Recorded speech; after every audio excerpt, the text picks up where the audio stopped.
Your volume clicked off for a moment there. Interesting. All right, here we go. What's up, profitable stylists? Here we go this week. We have a controversial topic to discuss where there's going to be no winners this week. It's what is a haircut versus what's a trim? Eddie. I just, it's not going to take you much time. You won't even have to charge me much because I just want a little trim. Oh, I only just a little trim. Okay. a quick little trim. I just want a quick little trim. Mm-hmm. Just a little off of So I don't all have the. to book any time off my book for you to come in. Oh I man, don't have to find any time.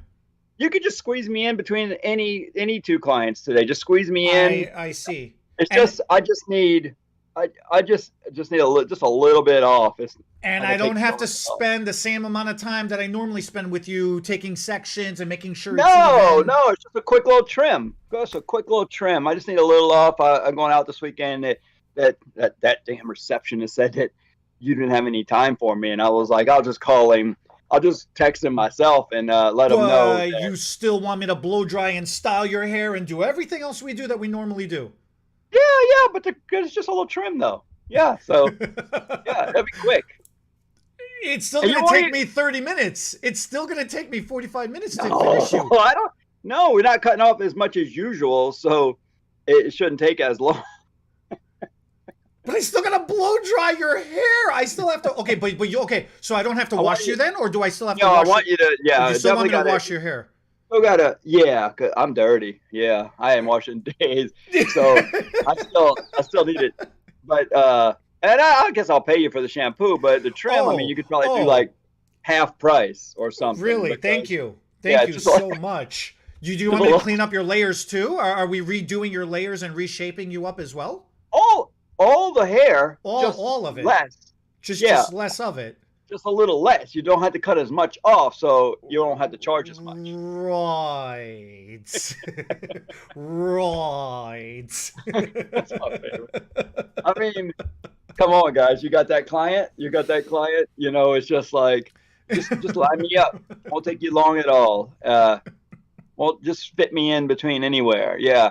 Just screw the rest of your clients. I'm probably your only, or at least your favorite client, even if you have two others. I'm probably the Oh one that's yeah, most. you do call the most out of all the other clients. You do call me the most. So we Yes. must be the bestest of Yes, and friends you because we do talk the most.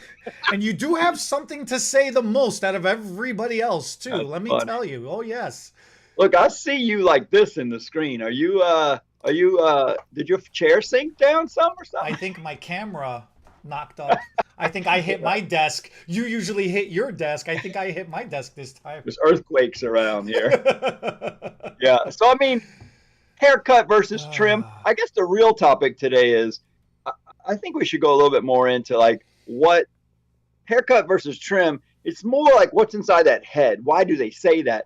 Uh, what do people pay? What do you charge people for versus do you give anything away for free? Are there any freebies? Are there any I don't even know what to call it, but Okay, some fine. people We'll discuss all of that. We'll break all of that down. But first things first, a you haircut charge me. or a trim, what is the difference? Well, see, in a haircut, you actually cut the hairs. And in a trim, you do the same thing. What is happening? I know. I love it. I just need it. I just need a trim today. Oh, okay. Now most people just say I just need a trim and they don't care about the money. It's like they're gonna pay the same and all. And in my head I always say, oh, you just need a trim. That should just mean you just don't want as much You hair don't off want to as cut off you as much. Look, I was right. taught this a long time ago. A haircut is not about how much you take off, it's how much you leave and where you leave it. That is a haircut. Okay? So whether you Right. trim a microscopic amount of hair off or whether you hack off 12 inches and donate it to some, Well, beautiful true. thing. Because when you've got long hair, and that is when some people come in and they say, I just want a trim. I'm trying to grow my hair out, but it's starting to look rough on those edges. Every time I go to a hairdresser that I don't know, they take too much off, they cut it faster than it grows. I want to grow it out, but keep it looking neat. Can you just take, and I worked for a style, not for, next to a stylist one time who called it dusting. Dust. And Oh yeah, I've heard that. yeah, so I like the different terms. And she said, the reason why I call it dusting is because I'm going to take so little off, I won't even need to sweep or dust. It'll be more like dust falling on the ground. I could just wipe it up with a towel, but you probably won't even see it. I won't even need to sweep. So we'll take so little off, and that's what some of the clients want. And you're right. In that case, they're actually saying, I will pay you more to take less hair off, But so it's funny to me. I always loved this. I mean, I literally, when I thought that I could actually read, study, and remember stuff, and I thought I'd go to college, psychology was one of the things I was very interested in. And then I was like, that's almost like being a doctor. Way too much reading books and memory. But I do still love the way people think and the why people think. So I still play with it all the time. And I'm always wondering, like, and that's branding and marketing too. You got to think about what and why people are thinking what they're thinking. So when people use words, I'm always thinking, do I know what they really mean? Do I not know? Can I guess it? A lot of times that's as close as you get to reading people's minds. They give you a little bit of words and you're like, that is not at all what they mean. I know it. And I see it all the time in the salon. Actually, I had the pleasure, and this is a pleasure for me because I have so much experience in this department. Yesterday, I won't name her because I'm going to talk bad about her, but yesterday in the salon, my top stylist, who can handle almost any consultation, comes in the back. We just had our meeting. She goes out to do her consultation. She comes in the back and she said, I need Brennan. I said, Brennan? She goes, well, he's the only other one that does hair replacement consultations. And I got this crazy lady out there right now who she already told me she's frustrated with me. She's being mean to me. I said, she says her name. I said, no way. Let me just see. She says her first name. So I'm thinking there's no way it's who I think it is. I walk out there. It is. It's the most difficult client I ever had that my whole 30 years of doing hair. She used to come to me 10, 15, and 20 years ago. I did her hair for many years. She was always unhappy, always complaining. I tried to kick her out a few times. She would apologize. She kept coming. She just likes to complain. She likes to be hard to get along with. And so then I started just being real with her and just saying, this is what it's like. And then she would be like, she just needed somebody with a stronger personality than hers to tell her what it was going to be like, and she'd be okay with it. So I walk out there and I said, are you giving my stylist a hard time? She goes, yes, I am. Yes, I am. Why? And she said, because I called and specifically asked for blah, blah, blah, blah. And that's not what's happening right now. I said, okay, it's a legitimate complaint. If that's all true, I'll look into that. In the meantime, you want more hair on your head and you don't want to pay for it. Well, I'm on a budget. I don't have much money. I said, I get it. So why don't you let her tell you? Why don't you tell her what you want? Let her tell you what we can do or can't do, and stop being so hard to get along with. And so as soon as she started explaining things, I knew what she was trying to say. I want hair, and I don't want to pay much because I don't have much money, and I'm always trying to get a deal. And she's saying how thin she is, and she's got a lot of hair on her head. So I know that none of the words that come out of her mouth are the truth. Not that she's trying to lie, but I did her hair for like 10 years. So I know I've been out from behind the chair for 10 years now, but I did her hair from 10 to 20 years before that. I put lots of hair extensions in her hair over the years, and I know she's cheap and don't want to pay. She never had enough money to do it. But to walk out there with that confidence and look and be like, I don't care if she leaves right now because I know she doesn't want to pay, but we'll be nice. We'll tell her what we can do. I'll tell her she needs to be nice to stay here, and she'll listen or she'll leave. But she's one that's got these words that none of the words are actually what she's thinking. Well, what she's and thinking. So, yeah, so you can't get that without experience. That's the sad part. So for people that are watching this and are new stylists, they start to hopefully we help them a little bit get over some of those struggles, because that's one of the things I'm happiest about being a little bit older, more experienced, is I've got these experiences that when I listen across the room at things going on, I'm like, God, I could solve that in just one sentence or just a few words. And they are struggling. So I don't quite understand. Like, oh, I But you got to understand. go through the Ma'am, struggle. you need to just leave. We can't Yeah. make you happy. Yeah. You are not a happy person. All right. So how are Or you breaking this down now? You were saying the psychology behind it is, what is the psychology behind people being terrified to lose length of hair? I think a few bad haircuts, or they cut their own hair bad, or they think. I think a big part of it is that clients think that we are all the same. Y'all all went to the same hair school, like doctors. You know, you go in and it's science. It's like, you have this sickness, take this medicine. And all the doctors would be pretty close to the same diagnosis. And with hairdressers, they're like, I need a haircut. And you should all know exactly what I'm saying. I want a number one, like they went to McDonald's or something. You know, I want a number one. Men's haircut, looks like that picture there. And so many stylists don't, first of all, even if they all get to the same result, they don't do it the same way. And then some stylists go to better schools than others. It's so creative and it's so dependent on skill level. And some can get there in 2 minutes, some take an hour and a half, some can never get there.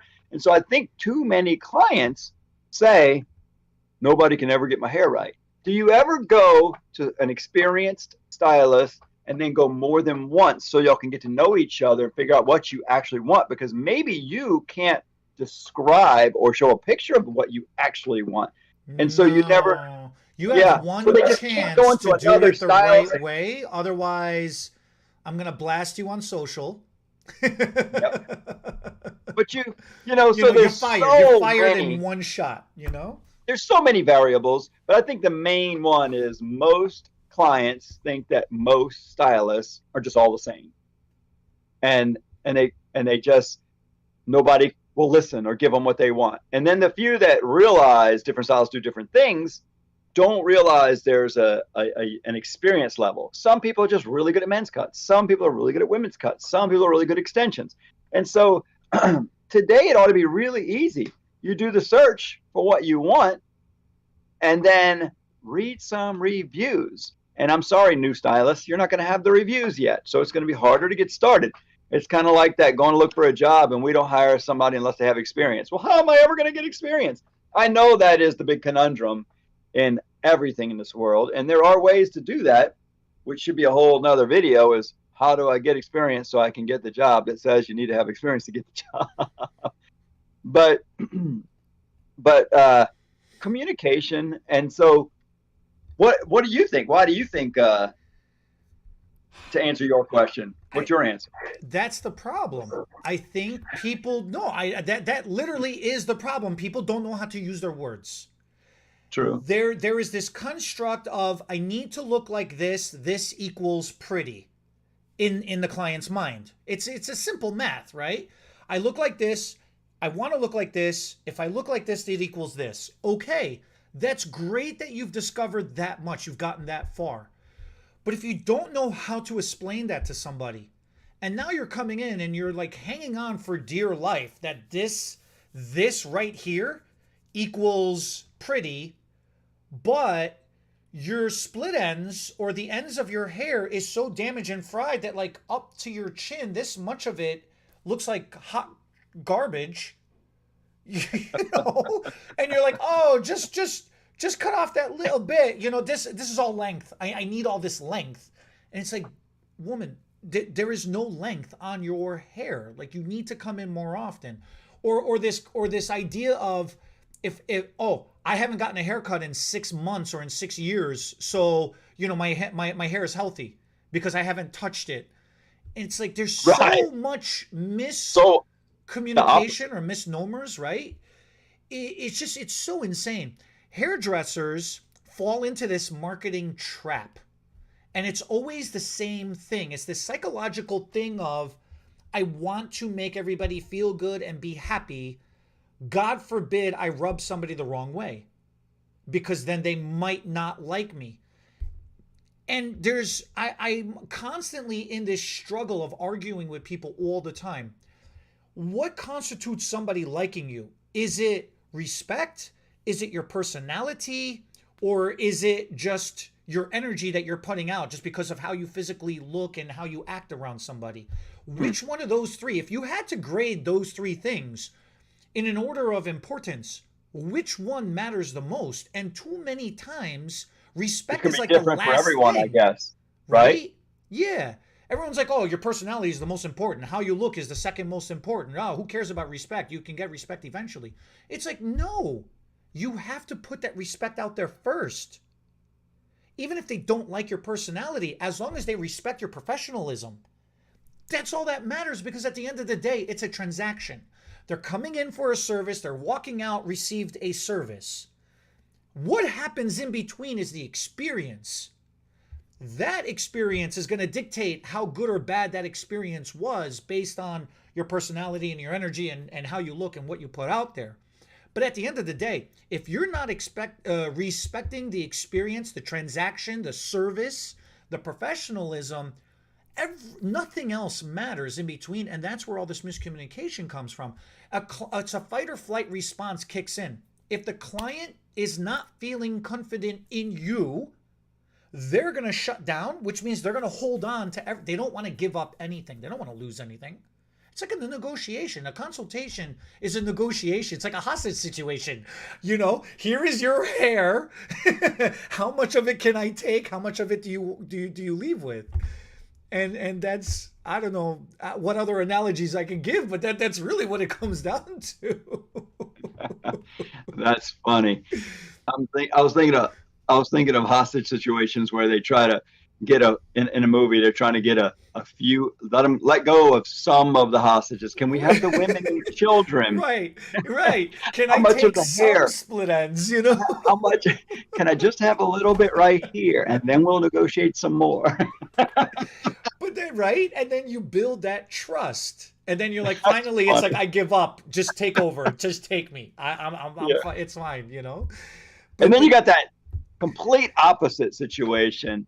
I don't care what you do. I trust you. Just give me something trendy. Do something. yeah. That is probably our favorite clients. If you're a confident hairdresser, I If guess you're some newer confident, it could be the hairdressers. scariest thing in the world if you're not I was confident. going to say, I have seen some newer stylists who are like, I don't even know how to do everything. Well, perfect. Then do the one thing you know how to do. The number one off the menu. Yeah, exactly. but but I mean, that's such a rare find, and that is the fun of getting confidence and having clients come for a while. And you go to a hair show and they say, "So what did you learn new? Uh, you want me to try it on you? Yep. Don't even care what it is. Don't care what length, what anything." And that can be fun if you're a confident stylist, because it, like you say, can be scary. The other So thing what? that drives me, oh, go ahead. No, no, no. I was going to say, I wanted to hear what you have to say. No, I was going to segue into another Do it. part of my Go. mentality over here. This whole thing about time, how much time was spent on a service, especially on the haircuts. They're like, oh, you cut my hair. You only cut my hair. You did like 5 minutes. What do you mean I owe you $85 for a haircut? And it's like, well, does it look right? Does it look good? Are you happy with how it looks? Yes. So then what's the problem? Well, you didn't spend any time. So I should be punished for being efficient? Like For being fast and good. for being fast and good, right?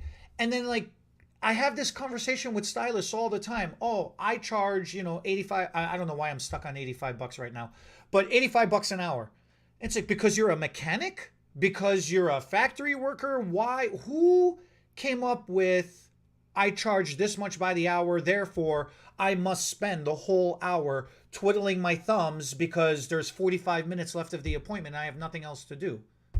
Isn't that really kind of the underlying situation with the trim versus a cut? Two things: time and money. And it's different for each client, but they're saying it's just a trim. It'll be fast, which is stupid because it's still all of the hairs on your head, whether we take a little or a lot off. But Some of them are saying it's fast, you can fit me in anywhere, and others are like it's just a trim. You don't even have to charge me. I mean, oh, I don't. Or could you just line me up real quick? Yeah. You know, my sideburns. I don't know, my clippers broke, or I can't ever get that line straight. Can you do it? Yeah, and you don't want me to charge you. You can't get it straight. I get it like you like it, and that's not valuable to you. You don't want to pay. Well, I'll pay you for the haircut, and it just grow. I just want to, because some hairdressers mess that up for us, and they do too many things for free, and that's what the root of the problem actually is. Too Yeah. many stylists do too many things free. That goes right into the going home for the holidays situation.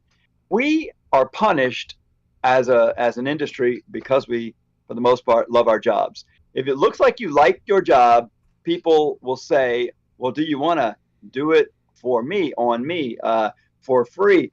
Bring your scissors home when you come home for Christmas." And it's like, why? Because you love what you do, right? And I love it too. So let's love it together. Well, sure, I love my job, but I do it because it pays my bills. And when I come visit everybody at Christmas, I know some of you stylists do actually love being the center of attention. The whole family is like, look at so and so. They're so good at that cut, color, highlight, whatever. And you are the center of attention and you're the celebrity at your own home. And maybe you were the one that didn't go to college. And so everybody was all proud of. I might be talking a little bit about my own family right now, but Let me put my glasses on. Do you want me to pull the couch up for you? You want yeah. to? So, so many, I get it. As I get older, I get so much more to psychology. I think a lot of stylists get good at doing hair and they have other family members that went to college, got that education, they're whatever, they're making money and people are talking about it like they really are. Ooh, so proud of so and so. And the only way you can really articulate or show them how good you are at what you do or steal the stage, the center stage, get the attention, is to go home and do it for everybody and make the whole family happy. And now you're the star of Christmas. You made everybody look better, feel better, saved them money, and nobody else got talked about. So you feel so good, but you also feel so worn out because you did free services all weekend. So I get all of those feelings, but at some point, and it's tough once you get started, and sometimes you got to get started like that to get your business rolling, but it's hard to back off of that. And I made a commitment at one point where I said, you know what? I cut hair in the salon. I might even do some free ones. I might do some, the mom, the wife, the kids, a couple of friends. I'll trade some stuff, but I don't do hair at home, my home or your home. I don't want to make it harder on me. I want the shampoo bowl, first of all. I want the mirror. I want a pump up chair. I don't want to be back breaking to do a service for less money. If I'm going to do you free, my goodness, I want all the amenities. I want the ease of doing it.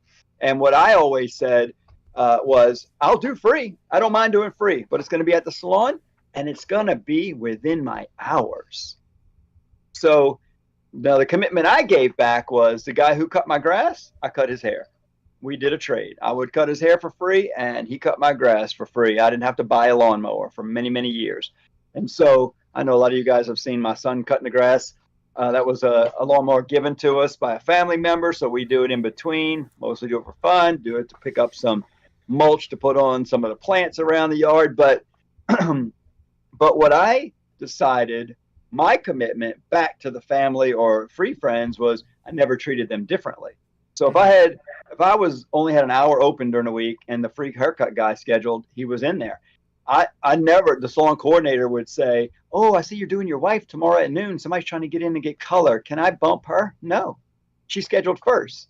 And so I don't bump my wife. I don't bump my friends. I don't bump the free stuff to do the paid stuff because I do take the same pride in the work. That's why I don't do it at their house, because I can't even take pride in work done without, I can't be dipping somebody upside down in a bathtub and call that professional, unless we're at a hair show and we're having to go to a hotel room because they don't have shampoo bowls. And we got to dip them in the bathtub to premiere or the toilet to get our hair done. I can rough it if I have to, But I just thought in everyday life, I want some time off. So if I'm doing some kind of free trade for you for whatever reason, just schedule it. I'll treat you just like everybody else, What and you're you won't have buyers. describing is referred to as perceived value. Say that again. Perceived value is what Yeah. you're describing, and it's really great because what ends up happening is it's got to come from both sides. The person who's receiving the service has to agree, appreciate, and justify whether it's for free or whether they're paying for it, whatever is happening, they have to believe and justify that getting it for whatever price point they're getting it at is worth it. And the experience that they're going to receive it in, whether it's at home getting dunked in a tub or getting a swirly in the toilet or coming actually to the salon, getting a nice shampoo, that experience is justified. It's worth it. From our standpoint, from our side as the stylists, it's also our perceived value. That backbreaking work over a kitchen chair that may not go high enough or it's too low, and you got them, well, nobody's got yellow pages no more, but on a couple of pillows, to try to boost them up some, or bringing them into the salon and putting them on the book. And then, like you mentioned, also the salon coordinator. Oh, this is your family member. Oh, this is not a paying person. Can we bump them? All of that comes into play of that perceived value. What is worth doing, that time versus the experience versus the money? How much of that is justified and worth it to both parties involved, right? The other thing, I think what started this whole insanity down this rabbit hole was bang trims. Bang trims just became a complimentary service at some point. I don't know at which point, and I'm not sure exactly why it became a complimentary service, but it was a great marketing thing. It was an excuse to get the client to come back in and not goof their face framing. And it was a good excuse to have them continually come back in, and it was just a nice service. It was a nice gesture. It's business. It's 100% marketing. But Same thing with lining somehow, up for a man. or like a line up for a guy, sideburns and It yeah. truly does only take a few minutes. And if you're charging enough for your services, take it into account, and you want to line them up to get them by, it still should be scheduled to have it can be free, but if it's part of your marketing, like you just said, I get it. I get it. I get Because that. Yeah. you want them to get used to coming to you more often, depend on you, look better more often, so they send more clients. I get it, but don't I let that. think it's snowballed. Right. I think it's snowballed a little bit out of control. I think that's the problem. People started coming in for the bang trim or the lineups, and then they said, "Oh, while I'm here, just it's just touching my shoulders a little bit, or can you get it off my neck in the back?" And you're like, you're sitting there for the bang trim, might as well do the back too. And then it was like, "Oh, can you get it off my ears?" And then it was like, all right, go do that too. Well, what the hell is left? Oh, you know what's left? Husband came along. Can you just shave his neck while he's here? I mean, and then you're put in, like, to some people, you're put in an awkward situation, right? Because you're either Right. cutting the husband's hair or you're not. You've been doing the whole family for X amount of years, and you sit there and gossip with them when they come in, and they're my friends. All my clients are my friends, and they're not my patients or my clients, or they're my guests. And I'm not trying to make fun of business models and stuff like that, but the language drives me bonkers. Yeah. At what point do you let the guest come pee in your bed? Come what? Pee in your bed. Like if What? if I'm a guest at No, your home, I don't let anybody. Not even that's my. exactly. Oh, they're a guest to the salon, so we have to bend over backwards. No, they're a guest, and actually, in my opinion, being a guest versus being a client, I think then the guest, if you consider your clientele a guest to your shop, then they should be on their freaking tippy toes, and you should be able to kick them out at a moment's notice because they ain't acting right. Because you have to act right. You're a guest. You have to act proper. You're You should, visiting. right. You are visiting. You are not royalty. ma'am or dude. You are That's a good visiting point. somebody's shop, The home. the guests or the clients, they treat us like we're the guests, like we're supposed to bend over backwards Yeah, for them. And I think, like you said in the beginning, respect. It should go both it ways. should go both. It has to. It has to go both And ways. if you don't get respect from your client, this is where the just say no comes in. Doesn't have to be mean or rude or in any negative way, but that's what the consultation is all about. And when I started meeting with that lady yesterday that Shelby was trying to do the consultation with, she comes in the back and she says, Who "Well, we won't call out. she said she ended up she ended up leaving really mad." I said, "Well, it's fine because she came in really mad." And she goes, "I know, but I really was hoping I could help her." I said, "And you probably still will. She just likes to complain. But if she never comes back, that's okay too. We did our best. Don't let it bother you inside because you know." Because I told her, I said, "Now listen, blah, blah, blah. This is my top stylist. If anybody can help you, it's her. So maybe there was a communication problem with you and the salon coordinator over the phone. There wasn't, but I was just giving her the benefit of the doubt. Yeah, You right. know, I'll talk with her about that and see what was said and what that conversation was. But if you can't communicate with Shelby right here, you're not going to get anything from us. So tell her what you want, and she'll tell you what we can do. She's the most creative, most talented stylist I have in the salon right now. She brings in the most money, so she's got the most diverse set of skills. And so from there, I said, so I'm gonna leave you guys to it. And then I didn't know what happened, other than she left mad. Look, she It's to okay. her credit, man, she has a warm heart. She really She does. has a good, honest heart. You know, Yeah. and she knows she's good at what she can do, and Right. she is not so prideful enough to be like, oh yeah, I could just do everything. You know, if she can't Right. do something, she'll own up We'll to it say and it. say she can't do it. You know, or like she said to Like the you, I need to, consultation. yeah, like I need to go get Brennan. I need help, right? Right. She's all Right. about trying to do the best thing. And I give her the highest compliment and the biggest thing because she has that respect and she has the willingness to try to protect somebody's honor. You know, with trying to be nice to somebody. Right. And you know, good for you, Shelby. You're awesome. I mean, I've said it before. She rocks, and I'll say it right now too. You know, I really do adore her in such a way of she. It's very far and few between. Do you see somebody at her level, and she's still humble. She's still nice. She hasn't I told got her that that yesterday. ego. You know, she has just Right. enough competitive edge to be fun, but she doesn't have an ego where she's such a like a stuck up and you don't want to be around her type situation.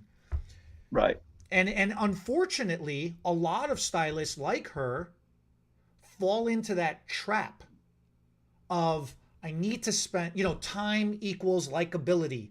Time equals I did good for you. Time equals everything type scenario. And then they get nervous. Oh, I'm about to charge you $100. Oh, but I spent an hour. It's like I don't care if you spend 5 minutes. If it was worth $100, then you're gonna charge $100. But it's too much of that nicety sometimes becomes a handicap. You know, like it shackles them from being confident to charge. Let's break that hourly thing down a little bit because we had somebody at our house recently that's a salon coordinator at another salon, and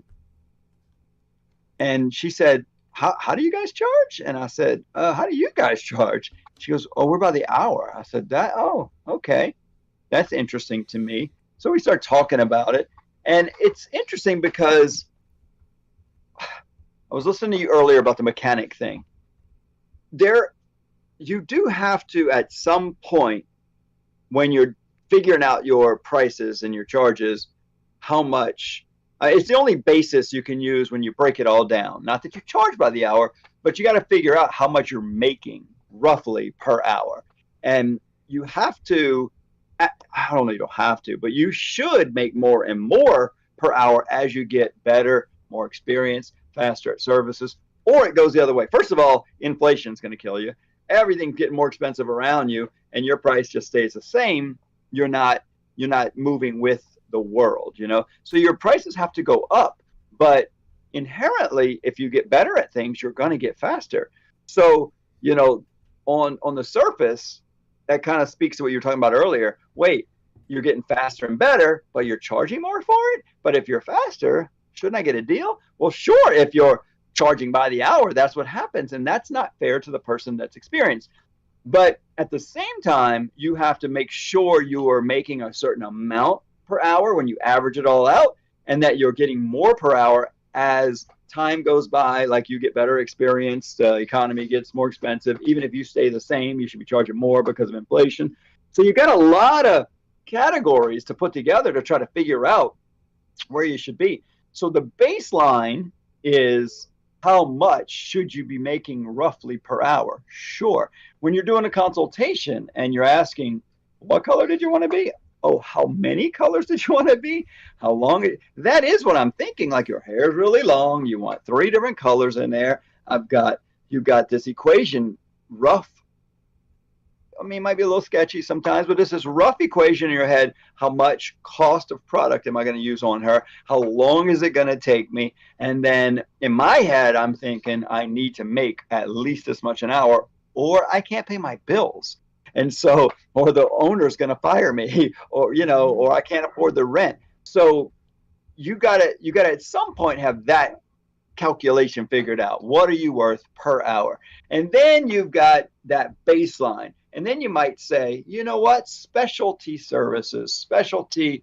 I went to a class, I can ombre, balayage, root melt better than most other people around here. I'm worth a little more an hour for that service. Hair extensions, hair replacement, specialty services. You might be worth more per hour for those because it's more specialized, there's less competition in the area, or you're just better at it than other people.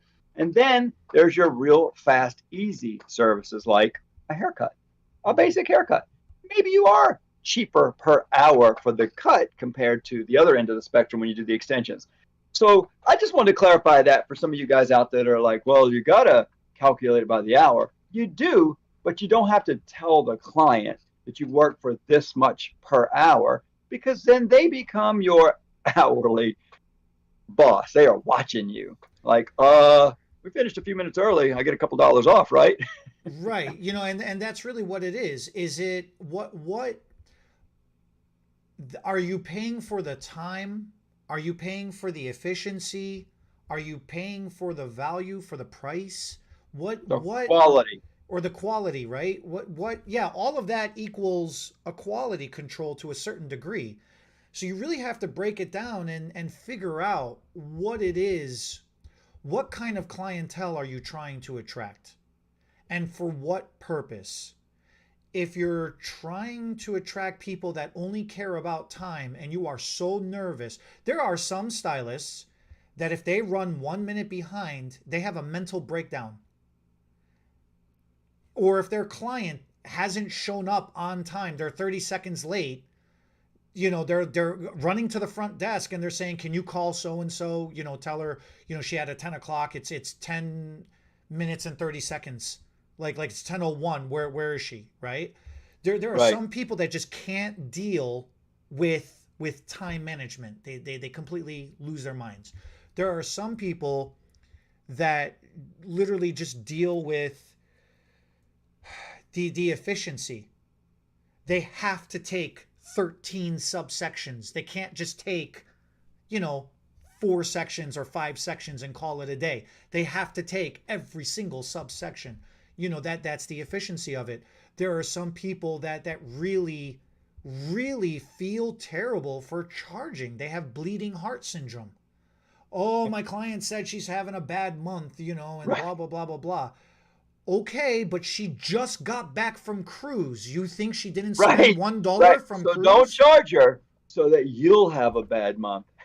Like, it's just there's so many factors that goes into play, and it really is. I don't know. That's all I got to say on it. On as Well, far as that's that the goes. benefit. That's the benefit of us being educators. And I think that a lot of stylists want to be educators at some point.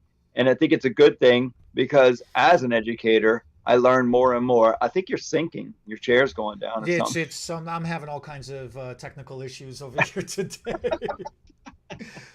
I'm having a mental breakdown today with this Oh no, this topic's I just feel hard. like I'm real It's tall. hard to stay respectful for this topic and not turn it into a bitch fest. True, true. And that's what I'm kind of looking at the bigger picture of we teaching so many stylists, we get to see all the different situations that stylists are in. We get to learn from it. And we've made the same mistakes. I didn't want to raise my prices for a long time because I was so worried. We're so emotionally and verbally connected to our clients. We see them when we service them. In most industries, like a grocery store, the manager, the owner, he doesn't see every client. So when he raises the prices on the shelves, the people checking, the clerk at the cashier, that's who hears like, milk went up again. And she's like, so sorry. Like, I didn't go put the price on the milk. I'm just a cashier. And so the owner doesn't have to hear it necessarily. Now with the internet these days, they probably hear a little more than they used to. But that was the big difference with us as stylists. We're very face to face, emotionally, verbally, every physically. We touch our clients. It's a very, very intimate relationship. And so when the price goes up, we do feel like we're friends with them and we feel bad. And so that's why it usually takes a consultant to tell us how, a business consultant to tell you how you should raise your prices, when you should raise your prices. And I do that for people if anybody out there needs some help with it. But you just have to start having a little self-care. Care about yourself before everybody else. Are you getting treated correctly? Because the thing that really the biggest teacher for me was the ones that I thought were my best clients, best friends. Their friend graduates from hair school or their daughter, and they leave you. And I'm like, and pay them more because they're a family member or whatever. Or they go to work at, I don't know, Tony and Guy at this name brand salon that has these set prices and it's like twice what I was charging.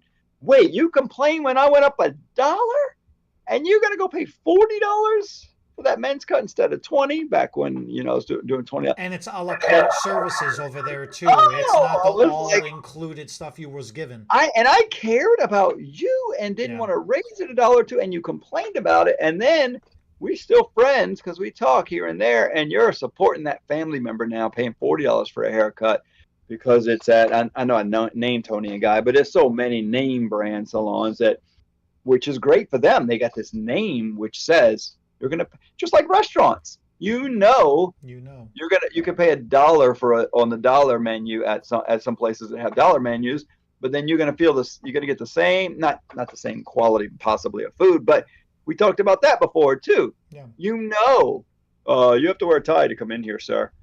That means I'm gonna pay more for the food, doesn't it? So then I guess what it comes down to is the only thought I got left. How do you properly educate the client by saving their honor, keeping your own respect, and justifying the value of what you do? When a client just says, "Oh, I just need a trim," or "You didn't take anything off, you didn't spend any time," now you're stuck in that awkward resistance, right? You did everything you're supposed to do. You feel really good about everything you're supposed to do. The client looks good. But now there's that awkwardness of, but you barely took anything. Wait, here's my bill. They got sticker shock. That's what it is. Now they've got sticker shock. You didn't spend any time. Now all the complaints. You didn't take anything. It all comes down.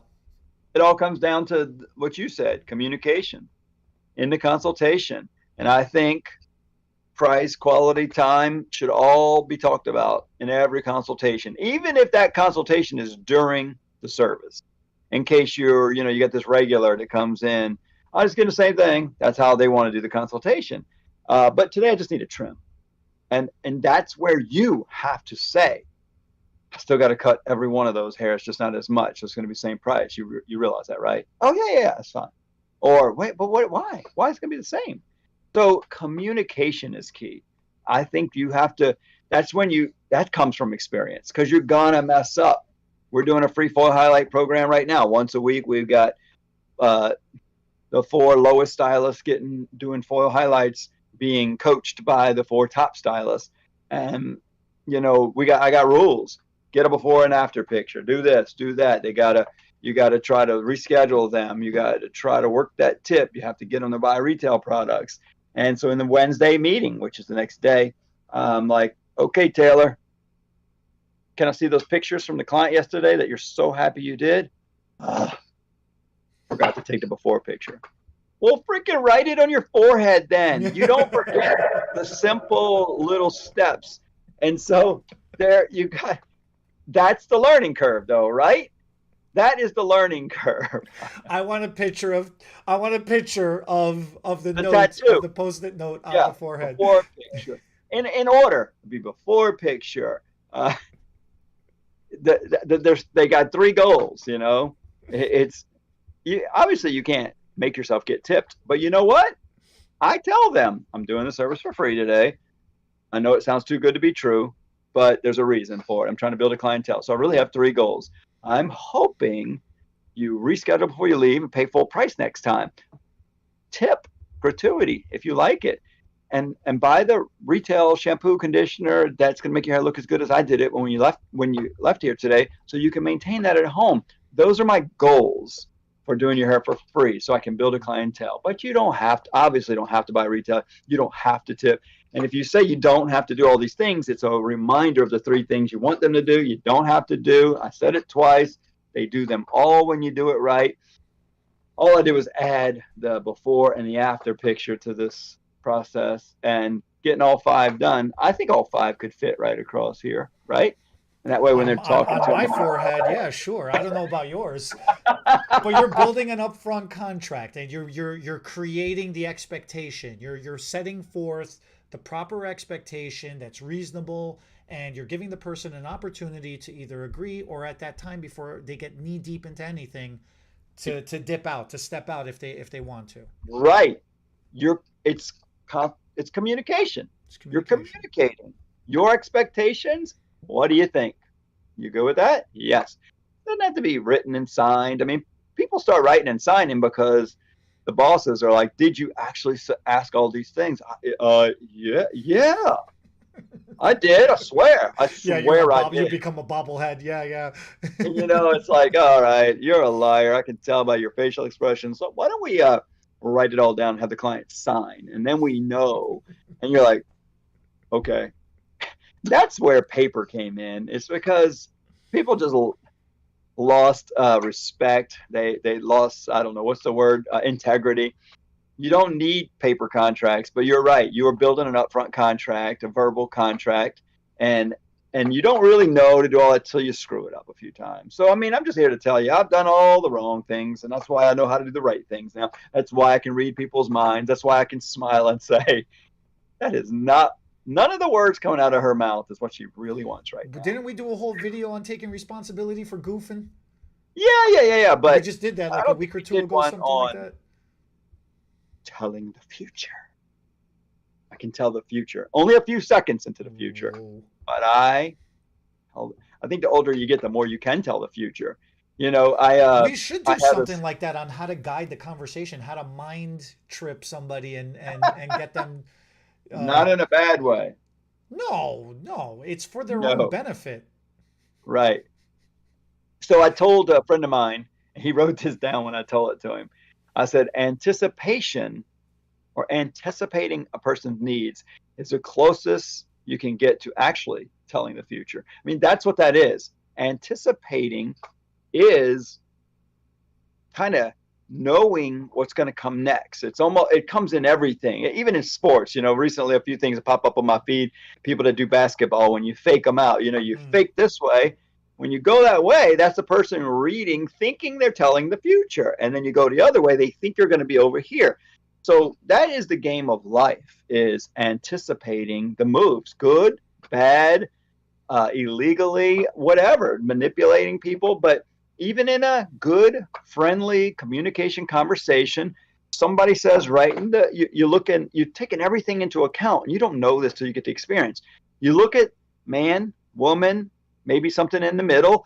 You're looking at the age. I'm serious. We're in a different world now, Eddie. You're looking at the age. You're looking at the cut, color, clothes they're wearing right now. And you should, without them saying a word, you should have a rough idea of what direction they're going. So when you take, I mean, just to be real, real off, when you see a woman with like either one of these women behind me, and they come in and they're like, oh, I think I want my hair a little shorter, and then you cut their hair like me. I mean, that was like, I didn't have to hear a word come out of their mouth. I know neither one of these ladies want this cut. And so that one almost anybody can figure out. And so as you narrow down the anticipation, I think that you could watch somebody pull up in a vehicle, see the jewelry they're wearing, man, woman, or like I said, anything, what they have, everything they have now, clothes, jewelry, everything. You can get a rough idea of where they want to be when they leave. And then many times it's not much different than what they look like right now. You know, got a little roots, they want to touch them up. They're a little longer, they want to get it cut. Their bangs are in their eyes, they just need them a little bit shorter.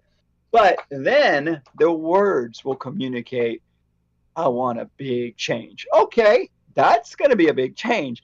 Or don't say another word. I know they don't want much of a change. Cut, color, highlight, whatever.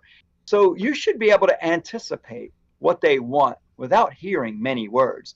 And then use the words as clues because it's definitely not facts. Their words Yeah. are, that should be on a t shirt. Their words are not facts. They're just clues of the direction they want to go in. And the better you guess it, the faster you build a clientele and the more customers you get to keep. That's it. I'm done. That was good stuff right That there. was deep. That was deep. There is no following up that show, that act. Nope, everything's a Right. crash and burn after that. So, look, everybody, thank you for all of that. Thank you, Bernard. You got a standing ovation. That was his award speech. Hit us up in the comments section. Yeah, right. Mic drop or whatever the hell it is. Yeah. Right? Here's my little microphone. Yeah, right. I can't afford to break it, so I'm gonna. I did a 1-inch drop. Let Yep. us know. Wow. I Let got us meeting. know. Okay. Yeah, let us know why you guys think there is a difference, or why you guys agree that there isn't a difference, and let's discuss it, debate it, and we'll tell all of you who don't think there's a difference you're wrong. Oh, opinions, please.